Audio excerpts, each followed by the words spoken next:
كبيرة قوي بيلعبوا على فكرة الدي ان اي.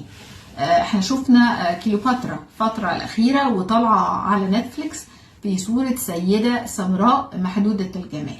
يعني فين إليزابيث تايلور يا جماعة؟ فين العظمة بتاعت إليزابيث تايلور في فيلم كليوباترا؟ يعني انت عايز تؤكد وتبروز فكرة ان كليوباترا أفريقية أو من أصول أفريقية. أولا مش عيب انها تبقى أفريقية، بس التاريخ بيقول ان كليوباترا دي من أصول يونانية. فازاي انت عايز تقول يعني هي اليونان زمان هي وافريقيا كانوا حته واحده ومفيش بحر متوسط مثلا؟ اكيد لا. وبعدين هي لازم لو افريقيه تبقى سمراء؟ ما هي شمال افريقيا مش كله سمر، يعني مش بس مصر على فكره، ده في تونس ومغرب والجزائر. هل الناس دي كلها سمراء؟ الى اللقاء، كل سنه وانتم طيبين.